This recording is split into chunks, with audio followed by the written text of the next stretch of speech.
In Randy Orton's illustrious career, he amassed himself quite the accolades. The Apex Predator developed to become one of WWE's biggest and most seasoned wrestlers in the entire company. Orton's skill came directly from his wrestling family, and it's often said that if a person was made to be a wrestler, it would be Randy Orton. Impeccable timing, great ring awareness, and when you combine that with experience, it's a recipe for success. Orton's success throughout the years was destiny. It was bound to happen, and while he didn't turn out to be the #1 guy of the company as expected by some, he still had a strong place on the card. 2009 was considered to be his best year, but even then, it felt a bit incomplete. And Orton since that time did have some great runs, such as 2011, his heel run in 2013, but it didn't seem like the best was yet to come. I certainly didn't think that. It felt like Orton had moved past his prime and was just riding things out. He was a good heel in 2019, great promo, but a title run seemed unlikely. He moved to Raw in October of 2019 and slowly began a face turn. During his feud with AJ Styles, Orton seemed to suffer a knee injury. The details were unknown, but it was looking dire due to the rumor circulating about Orton possibly going away or even retiring. He came out one night with crutches and all signs were pointing towards Orton going away. He sold it well, and there wasn't much information about it. He used this against AJ Styles and it was revealed to be fake. Before this video starts, just want to mention I made a side channel, and this is where you'll see some content I won't usually upload on here. It's just like a lot of the stuff doesn't suit the channel. I'm moving towards making longer videos on here, and some of the stuff in there is a bit lower effort, but you know, I still add some stills and some stuff on there. So go check it out if you're interested. They're going to be up on the channel right now, I believe. They're going to be up on the channel by the time you see this, so go check it out if you're interested. It's the second channel. I'll be posting there a lot more often because I want to focus on long videos here, and sometimes it takes a while to make those videos. So if you want to see more of me throughout the weeks, I'm going to be there. I'm going to be there very often. It's not like the other channel. I'm actually here very often. You want to hear a quick opinion, short videos, whatnot, I'm there because the content's easy to make. That's where I'm going to be for most of the time while I'm making long videos. So check it out if you're interested. Premiere here. Orton was good to go, and WWE really needed him at this point for the build to WrestleMania because his old friend was coming back. Edge made his return at the Royal Rumble after nearly 10 years, and it was an amazing moment. A moment that still stands out from this decade. Edge seemed unlikely to ever return, but with the stem cell treatment, it made it a possibility. Incredible moment. It felt so weird seeing him in the ring in the year of 2020, 2020, whatever you want to call it. It was special. Randy Orton was happy to see his old friend return, and for a part of the match, they were rated RKO. Edge nor Orton didn't win the Rumble, but it set up a nice story for WrestleMania 36 as the rated R superstar managed to eliminate the Viper, the Apex Predator, during the match. The best part in all of this was that Edge was back for real. He wasn't exactly full-time, but he was going to be around more often. It added another dynamic to Raw with a major star returning with a fresh restart, although the Orton story wasn't really going to be that. It comes down to the fact that Edge's opponent needed to be safe, someone he knew very well. Orton came out the next night and hugged his old friend. He was eager to get down to business with the rated R superstar and get this return going. The respect showed tremendously here with Orton saying Edge bailed him out on many occasions and welcomed him back to the WWE. He wanted rated RKO to come back and the fans were ready. Then from out of nowhere, Orton dropped him with an RKO and the fans turned on him like that. To make matters worse, Orton directly targeted that neck and wanted to put Edge back on the shelf. Even that was far too much for him, so he decided to make things better with a concerto. This was the first concerto seen in WWE in years. I don't even remember the last time it happened.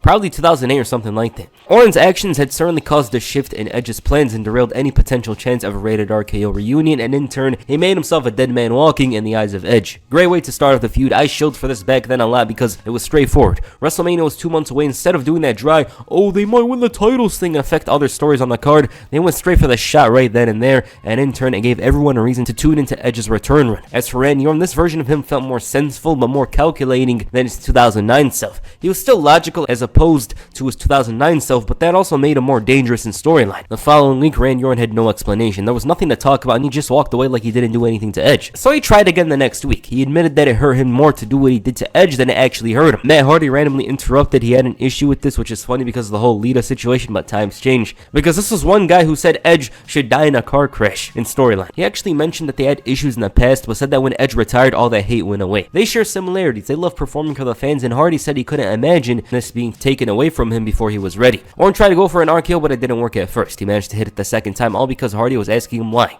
Hardy fell to the same fate that Edge did 2 weeks earlier. The exact same situation, and Orton didn't spare him either, hitting a brutal concerto. He was supposed to face Matt Hardy on Raw, but he was unable to compete, which was something that was funny to Orton because Matt Hardy is someone jumping from the highest of highs to the lowest of lows, and even this was too much for him. He spoke too soon because Hardy was here. He mentioned that Orton tried to take away his passion, but he's not ready to be done, and he was here for a fight even though his neck was in a brace, even though he wasn't cleared to compete, but he had grit, just like Edge said 3 weeks earlier. He may retire, but it won't be on Orton's terms, and he told him that he should have said goodbye 2 weeks ago when he could have walked out on his own 2 feet. He knew that Hardy was incapable of anything at this point, and while he struck fear into his eyes, Hardy still had fight in him. He straight up said he respected Hardy and always had, but Edge, he loved him like a brother and apologized to Matt before walking away. All was well until Orton decided to come back. Hardy was prepared and was shouting for Orton to finish him, and that's exactly what happened. Orton tore him down and annihilated Hardy's spirit and body. All of that was gone, and all that was left was a broken man. Ironic. Satan in human form has arrived to WWE. There he was. His name wasn't Satan on this night. It was Randy Orton. He hit 2 concertos with zero regret and zero mercy on Matt Hardy. Randy Orton still didn't really have an explanation as to why he did what he did to Edge, except the fact that he felt bad for him. This time around, he actually apologized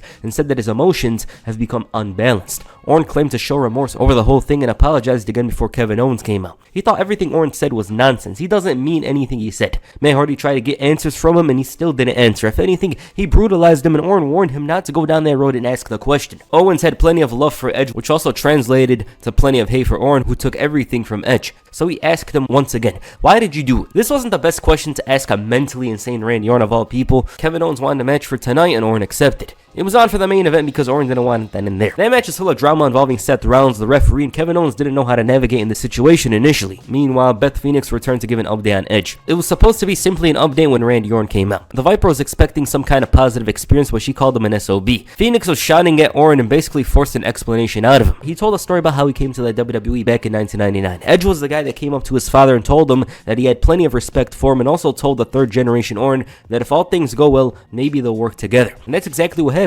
When he flew too close to the sun, Edge bailed him out and saved him in a situation he shouldn't have, and he saved his life. Edge returning was always going to be a big problem. He returned the favor and saved him from being taken out. His kids need their father. Simply put, out of love, he took him out to help the family. Then all of a sudden, he blamed Beth Phoenix for letting him return and potentially harm himself, as he technically did when he returned. She allowed him to go out there, and Orton had to step in to make him be a father to his kids. She slapped him, and instead of walking away, he dropped her with an RKO. He called her a bitch, too. Damn. Great moment. It really sells the storyline well, where they push a barrier in the way. The whole PG thing and the fact that you don't see women getting involved with men, it made Orton seem insane and absolutely out of his mind to do that. And it was a great moment. You know, a lot of people were going crazy on the timeline that day because of how wild it was. You know, you didn't really expect it, but hey, Randy Orton makes you expect the unexpected, especially in this situation. Edge was set to return the following week, and his return was full of rage. This was Edge's first appearance in about a month and a half. He was incensed and livid over what Randy Orton did and lashed out on MVP, who was talking nonsense about how he wanted to build a stable. Edge called out Orton and only got MVP's attention, who asked about his wife. He speared him when Randy Orton came in. His attack failed and Edge hit an RKO on the Viper. This is a different kind of Edge. He brought on the chair and was ready to hit the concerto when Orton ran away. Orton was definitely flustered and overwhelmed with this attack on MVP, and it showed that Edge was matching his energy and then some. Randy Orton basically unlocked the worst version of the rated R superstar. Edge seemed out of it and only focused on him. He couldn't really bring himself to talk about anything. Now, this event is kind of a notable one in wrestling in WWE history, at least recent WWE history. This was the last WWE event with fans. I believe it was the last televised event of 2020 with fans for WWE. It was all moving fast, and we heard about this virus that was spreading. I'll never forget that week because SmackDown was supposed to be in Detroit. I remember this very well. Right after this Raw event, I remember watching a UEFA Champions League game between Paris Saint-Germain and Borussia Dortmund, which had 0 fans. This was in Europe, and they were starting to take measures. By the time the question came for the US, it was already there, and the sporting events were canceled. It left a lot of doubts for the status of the NBA, MLB, and all the major sports. Of course, the first thing I thought of was WWE. SmackDown seemed like it was going to happen, but then when it went down, there was no fans, and it was at the Performance Center. WWE really had a lot of problems to deal with, as did everyone with the COVID-19 era. No matter who you were, good or bad or good, that time period affected everyone. It also forced WWE to adapt and create a more personable experience with their television shows. The promos were more real and more in depth, which in turn gave them a fresh change, and that's something that we began to see almost immediately. Edge came out the following week and said that when Orton's father introduced him to Randy, that he knew that when they crossed paths, everything would change. And he was proven right. They even learned from the same man, Mick Foley. What Foley didn't teach Orton was grit. He may be one of the very best wrestlers of all time, but it was all handed to him. He's gifted, but he needed help as opposed to him. He worked for everything he got. That makes Orton jealous. The fact that he got thrown out of the Royal Rumble by him, this is not out of love. Orton has jealousy over Edge's talent. He said that Orton pulled him out of a hole he dug for him. That's his return after a month and a half, and he issued the challenge. Randy Orton versus Edge in a last man standing match if he has the guts. Edge promised that Orton won't get back up, and Orton, on the other hand, gave a response. He apologized for lying to Edge's wife when he said that Edge was a junkie for the roar of the crowd. Nope, he's a junkie for himself. Orton admitted that he did get an opportunity handed to him, but just because he got a chance doesn't guarantee a Hall of Fame career. His accolades speak for themselves. None of those things were handed to him. Mick Foley didn't pass the torch to him, he took it away from him. He went from being a third generation prospect to RKO. That wasn't handed to him. Unlike everyone and unlike what Edge said, he has grit. Edge doesn't. He sat on his couch for 9 years wondering if he'll ever return. Grit is being the one constant in the WWE locker room. It's being consistent in a business that almost has no room for such things. He said that if Triple H asked Edge to join Evolution, he would have done it because he's the ultimate opportunist. The reason he sent Edge back home was for his family, but since he wants a match at WrestleMania, he may be writing the story of his return. But Orton will write the ending, and he accepted. Edge admitted that they're all junkies for this business. If you're not a junkie for this, you're basically in the way. As for grit, they clearly have different meanings of the word. Being handpicked by Evolution represents the word for Orton. Coasting off and on, being okay with being okay is grit for Randy Orton, although okay for him is better than almost everyone. Edge said that the word to him means that you refuse to be in Evolution and forging your own Hall of Fame career. Edge admits that Orton isn't jealous of him. He's jealous of his passion, something he shows only when he's around him. He's the one that lights a fire under him. The best that Orton's been in 9 years. You're a junkie for that feeling I bring. He listened to the voices in his head to make a mistake. He would have stayed away if it wasn't for his wife getting an RKO. Yet Orton accepted a last man standing match with someone who went through a flaming table, barbed wire, just to grab that torch. He's not going to pull Orton out this time. He's going to push him so far in that he's never going to get out. Great build even with the COVID stuff. I really liked how deep and grounded the storyline was compared to others. Edge brought a personal mean streak that Orton was able to match with ease, but then the match happened. Watching it here, I actually don't like this match more. It wasn't even good because it had a huge problem of being a match at WrestleMania with no crowd. How are they going to judge how good it was? It was going to be a bit hard, especially because no wrestler in history experienced something like this on a huge platform. There's a lot of good stuff in a nutshell from this match. The RKO from Orton that ruined Edge's game plan and sent him on the defense, but a lot of it was just plotting, brawling that served no real interest to the match. Yeah, it was rough and what the story told, but for about 40 minutes? 40 minutes? That's too much and somewhat harms this feud because it's a constant mention from it. They did rectify this mistake later on, but for the biggest show of the year, it wasn't thought out well due to the situation. It has to be just that. Even if Orton and Edge did end up disappointing in front of a crowd, I doubt it would have this much though. By the time it ended, it was like finally. It wasn't like Triple H and Shawn Michaels' Hell in a Cell match, where if you took away 10 minutes, it would be better. There was more problems with this one. Whenever the action leaves the ring, it's hard to keep things going well. Edge won this thing after about 40 minutes and put a closing ending on the story by the looks of it. It was very disappointing. Watching it again here, they really made a huge mistake by making it go that long, and the fact that they went backstage and all that nonsense. You know, like it would have been better if they cut a lot of time from it. I'm saying like half of the time should have gone to something else instead. About a month later, both men finally crossed paths again. It was clear that WWE was going to continue this feud, even though they didn't need to. Edge kind of had a clear story from here, and I remember a lot of people didn't like the fact that he was still feuding with Orton. Edge said that WrestleMania wasn't the end for him and was confused about WWE promoting the feud as if it was still continuing. He was ready to move on. Orton, though, wasn't. It was clear that the animosity wasn't as heated as it once was, but there was still some tension there, especially from Randy Orton's side. He said that he came out to tell Edge that he was the better man. He left like that, and it seemed like he had to force himself to do it, and that's exactly what happened. He admitted that he couldn't do it because he had a lot of thoughts. Maybe they could be friends again. No, he's lying to himself. Edge did win at WrestleMania, but the better wrestler didn't win. He hid behind the wrestlers at the Rumble. He had his own match choice at WrestleMania, and even though he got taken out, it didn't take him 9 years to return. He also said that none of these matches are traditional matches. Technically, Edge hasn't wrestled in 9 years. An actual wrestling match, and he was trying to cast doubts into his mind about his technical ability. Something he hasn't truly shown yet due to the match types. All this talk about grit and passion, it's not going to knock down the ring rust. It's not going to help him in a regular wrestling match. And Orton issued the challenge for a match at Backlash. A straight up wrestling match. Edge didn't respond then and there. He responded the following week knowing that Orton was trying to trap him. Edge spoke about how this was a backup plan for Orton unlike him. He lived for this business and breathed it every single second, whereas Orton goes in and effortlessly makes a career for himself. Edge's animosity towards Randy Orton was the fact that not only did he not understand Edge's passion, but the fact that he completely ignores it. He accepted the challenge, and then we have Charlie Caruso calling it potentially the greatest match of all time. You know how a friend of yours says something so stupid you almost can't believe that they thought or even uttered said thing? That's what this is. Why are we setting such impossible goals for a regular wrestling match on Backlash with zero crowds and whatnot? Like, it's so stupid. The expectation is higher than RVD on July 2nd, 2006, and we're supposed to treat it like it's a normal thing. It's almost impossible, especially in front of NWA's regular fans. Randy Orton responded to Edge's claims of being in it for the paycheck. He agreed. He phones it in, half-asses it, and even then, he accomplished more than anyone in that locker room. Edge had to emulate his idols. All he had to do was be Randy Orton. Christian chimed into this story, bringing the Peep Show back to Raw. Captain Charisma cast doubts towards Edge's form and the lockdown fans. The biggest glazers known to man were telling him that he still got it. Christian told him that he couldn't pull off the greatest match in his prime. Oh man. He was telling him that he couldn't handle the pressure, and Edge quickly went in saying this is an entirely different situation than he's been in his career. This was all a way for Christian to motivate his friend to go to battle, and it worked. Edge was dead set on doing this to prove himself right. The greatest wrestling match stuff was too much, obviously, but then Randy Orton interrupted and said he was tired of all this nonsense. They don't actually know what's going to happen, and he thought it was pathetic that Edge was going to try to win a match, and it's clear that he's going to be unable to live up to those expectations. The redemption of Edge was going to end. He said it wasn't going to end. The build was very simple and makes sense since these two were seasoned competitors. My problem is with the greatest match slogan. There's a reason why this match hasn't been talked about since, and I believe it's because of the slogan of the match. Edge was living in a moment of doubt with no logical reason to think otherwise. He was walking into a game he wasn't familiar with,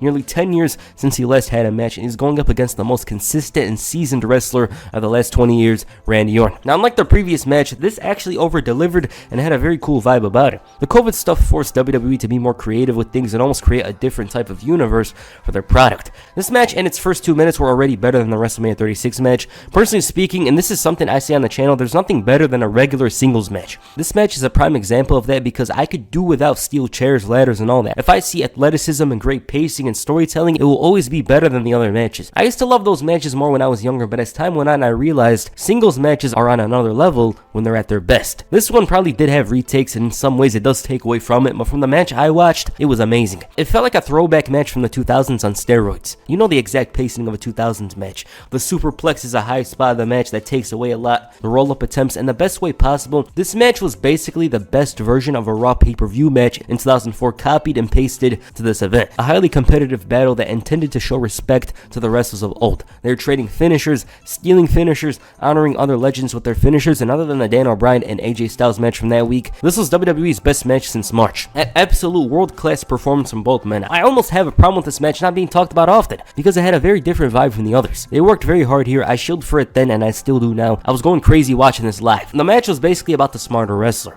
Edge certainly held his own, and it got to the point where whoever hit the smartest counter would win. Watching this part now brought a surge in me. You know, the RKO was coming, and boom, there it was. Then, to top it all off, Randy Orton tried to bring back the punt.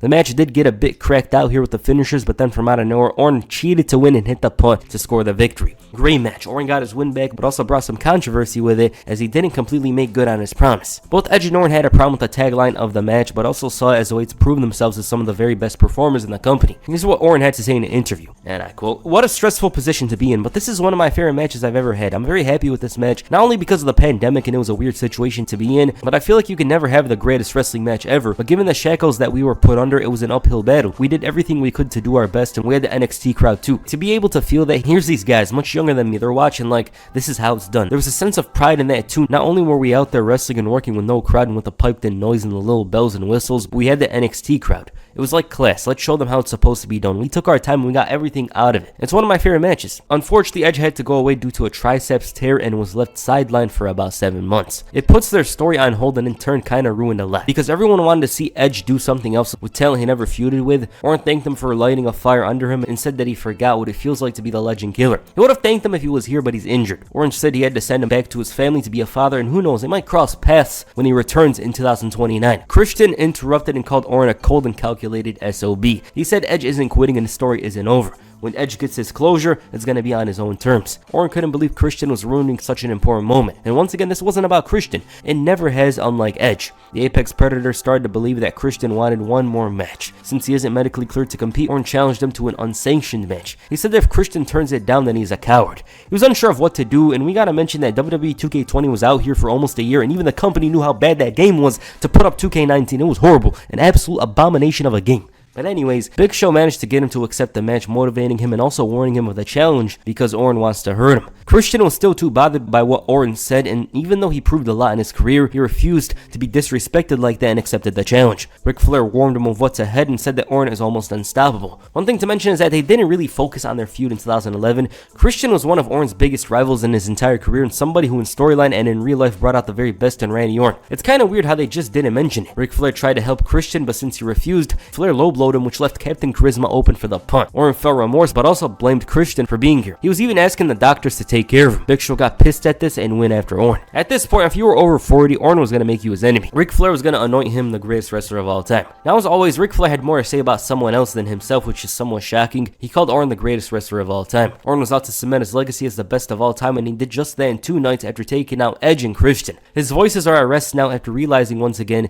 he's a legend killer. Big Show didn't want to hear about this gloating and thought it was deplorable. He called Orton a narcissistic parasite, and Orton's manipulation tried to work here with him, trying to talk about their long friendship. He didn't want to hear it, and Orton told him that what happens next is on him. Orton was doing side missions attempting to destroy Angel Garza with fear, and the feud with the Big Show got to the point where Orton challenged him to a match for the July 20th episode of Raw. Big Show was doubting himself and thought that there was a big chance that Orton was going to end his legend and take him out. Big Show did put up a fight, but it wasn't enough, and Orton was far too vicious and in form that he was unstoppable. He took him out with a punt after the match, and Orton was on a hot streak. He was red hot, and there was no way to keep him away from the title scene. Randy Orton was now focused on winning the WWE Championship. He felt that he was missing something. That was the title. The missing piece of the puzzle to being the very best is the title. He demanded the match for Summerslam and said that he won't see the RKO coming. He sent him a message later that night with the 3 letters to give Drew something to think about. Drew was this fighting champion who wasn't too dominant. It felt like as good as he was, there was always a chance to knock him down. It felt more real compared to other top champions. He told Orton that Vince said that both of them were the chosen one. Drew said that Orton didn't want it as much as him, just like Edge said 2 months earlier, except Drew doesn't resent him for it. Unlike him, he had nobody to help him and bail him out. He even got fired for his mistakes and said he deserved it. Orton, on the other hand, should have been fired more times than he did. The Viper came out and was a bit upset that Drew paid his respect and praise back by talking about him like this. If he hated doing this, why does he still do it when he has money?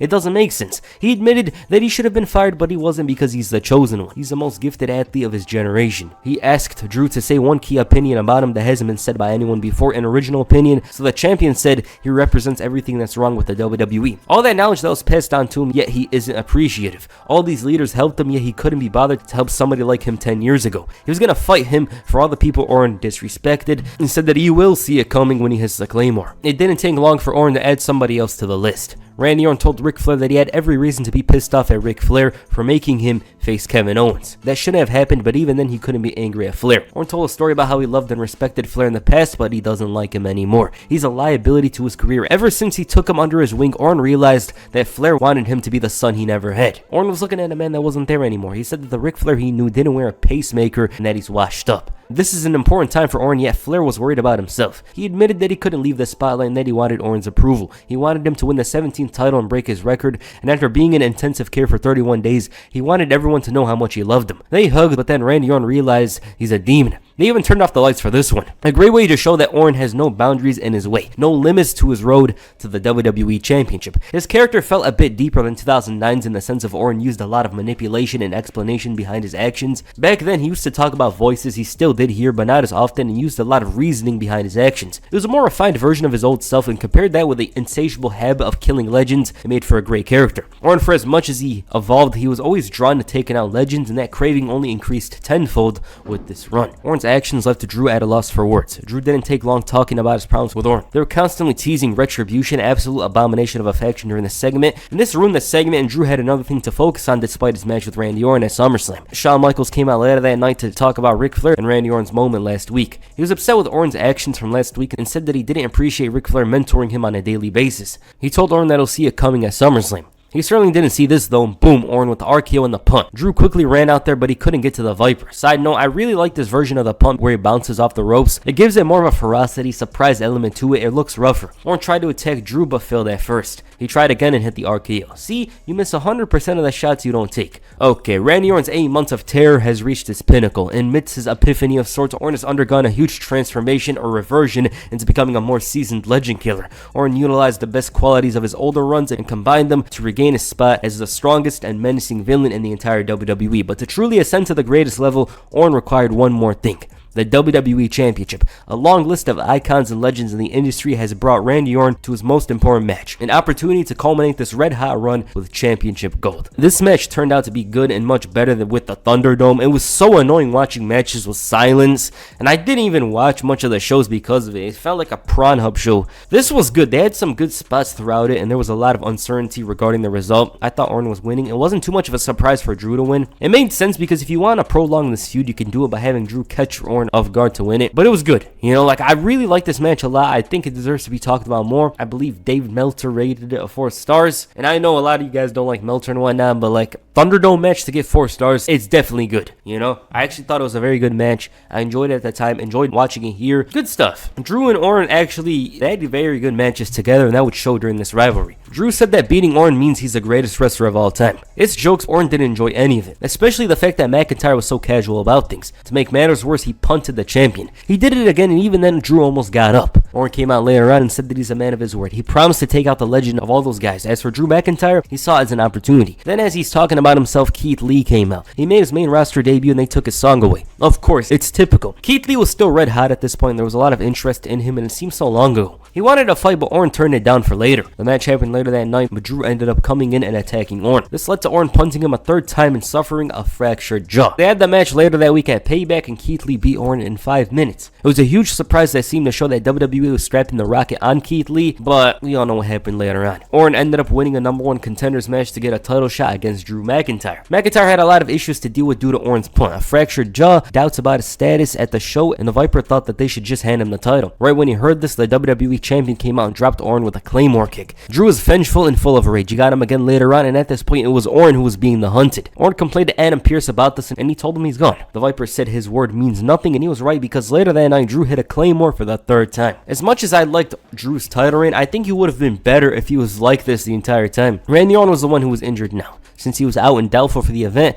Keith Lee had a chance to potentially face Drew with a main event match later that night. Drew also wanted an ambulance match for Clash of Champions against Randy Orton. As for this match, Retribution interfered in that main event, leading to an all-out brawl with the Hurt Business. Orton finally returned the following week. He dropped Keith Lee with the punt and left Drew laying. This build was a bit shorter and more about establishing Drew's dark side. I really liked this version of him because he felt more on point. It felt natural, and even though I said that he would have been better like this during the run, it would be kind of hard to make him like that, especially because none of his feuds were as hot or heated as this one. This match was good once again. I don't think it was as good as SummerSlam because that was something else. Here it was hater central. Most or all of Orton's haters came out here.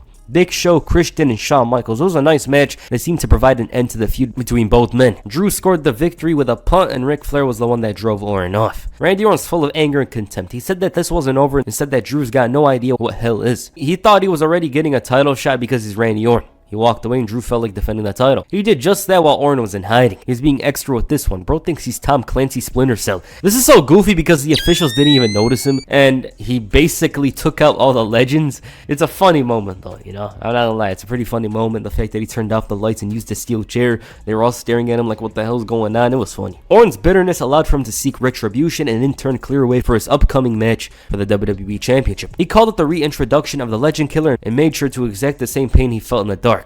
It was a message to Drew McIntyre who still has hell to pay. If he survives one more match inside Hell in a Cell, that legacy he wants to achieve will be just that. Drew came in and assaulted him. This didn't mean much by the end of the night because Orton managed to pin him in a 6-man tag team match. This is Drew's first loss since November of 2019. It was noticeable. These two had a lot of hatred between them and it didn't seem like it was fading anytime soon. Ahead of Hell in a Cell, Randy Orton had one more thing to say about the match. He locked the doors and sat in the middle of the ring inside the Hell in a Cell. He said that every time he walked into the cell, he understood himself more. Drew interrupted and even though he had no way in, he still found a way. Orton was ready, the champion was ready, but right when they were about to fight, Raw ended. This build was better than the last one. I liked it more because it felt more personal, despite it already being that. They found a way to take it a step ahead. I do think the feud should have ended a month earlier, but they really did good with what they were given. The match itself turned out to be very good again. There was parts of it that dragged, honestly, because of the time. As always, time is usually the reason for why some of Orton's matches that year didn't go entirely well. Orton tried to be sneaky again, but it didn't work. And this one was somewhat brutal. While it was weaker than the previous cell matches, it was good enough. The vibe felt like a finale of sorts, especially when they went to the top of the cell. Randy Orton's experience barely saved him as he emerged victorious. This will was the 14th title for Randy Orton, and a big one at that. It was more deserved compared to his last one 3 years earlier. I thought Orton had a great run up to this point, but also thought that maybe he should have won it earlier. The way the feud was paced was weird. The ambulance match felt like the end, but it didn't turn out to be that way, and it was bizarre. The way the feud was paced, it was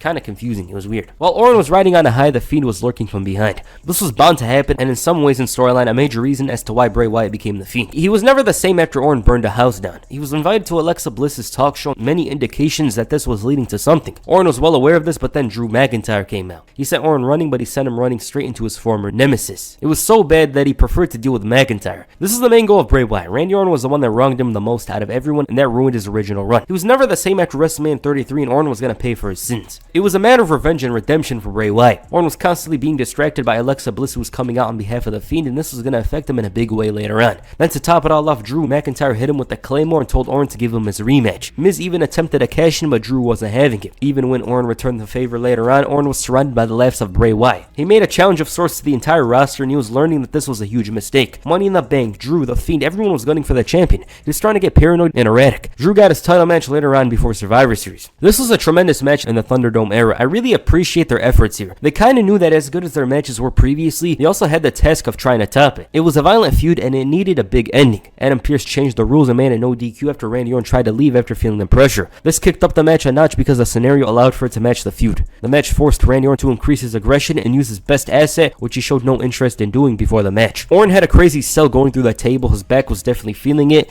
and Drew managed to hit the Claymore after a counter to win the WWE Championship for the second time. I personally think Orton's run should have been longer. If they had him win at Summerslam and lose it at Hell in a Cell, losing the title in his structure, it would have been much better than this. Nonetheless, I'm sure Drew prefers to be a two-time champion, a champion that had the first title win on Raw in 5 years. That's incredible in itself, the fact that he won the title on TV. I'll give my thoughts on this feud in a moment. Orton's mind was with the title, but it was swayed elsewhere after Bray Wyatt cost him the title shot. He was overwhelmed with fear, and this cost him. As a guest on Moment of Bliss, Randy Orton had to dive back into the past with his relationship with Bray Wyatt. He's very unfamiliar with the Fiend. He did say that he carries his pain on his face with the mask, but unlike Wyatt, he hides it from the world to blend in. Orton mentioned how he used Wyatt's vulnerability against him and burned it to the ground. He indicated that Alexa Bliss was the Fiend's weakness. It was a matter of manipulation, and she thought they won that game, but Orton didn't budge. He thought that this was his game now, and it seemed to work. While both men were set to face off at TLC, Randy Orton had his chance to face his old friend, Bray Wyatt. This is a very complicated situation with regards to Bray Wyatt because he wasn't exactly the Fiend. Orton still found a way to take him down, but when he hit the RKO, the Fiend respawned and took him out. Orton was losing his mind again, just a normal month form, trying to burn down Bray Wyatt. Again, this did nothing but bring out the Fiend, who was once again a step ahead of the Viper. Alright, okay. Randy Orton's conquest and toppling of the Wyatt family brought him the WWE Championship, but it brought nothing more than tragedy and misery for the once forward-thinking leader of the group. Wyatt went down a spiral into a hole that forced him to become vengeful and merciless. Wyatt was more refined and laser-focused as the Fiend. He was the alter ego that allowed for him to use his two best attributes,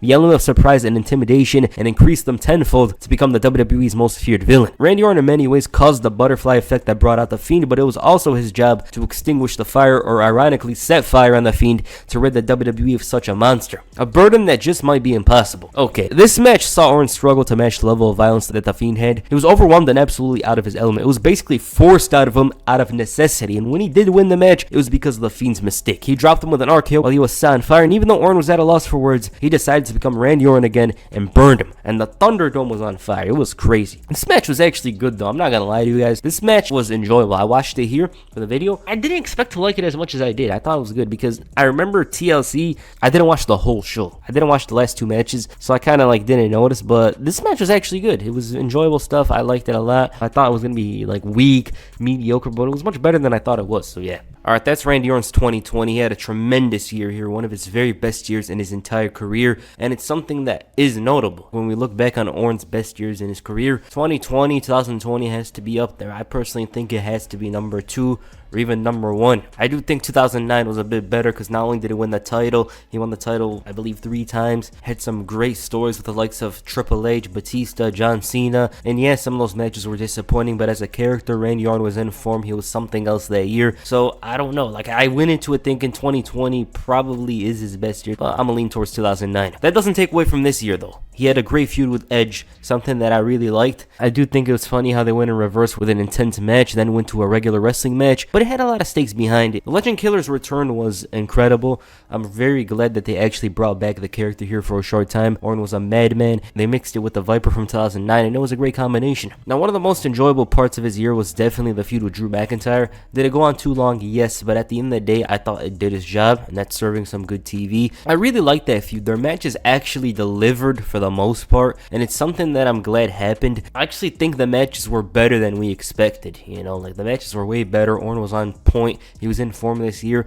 and he delivered here. Drew delivered as well. They had some good ass matches. They ended it with one of the best Raw matches of the year. It was nice. The finale of Bray Wyatt was big and dramatic, and I would have gone through to WrestleMania 37 to be honest. I don't care if it's 2020, but I already did a video on that a while ago, not too long ago, where I could remake it. So it's like, hey, what's the point?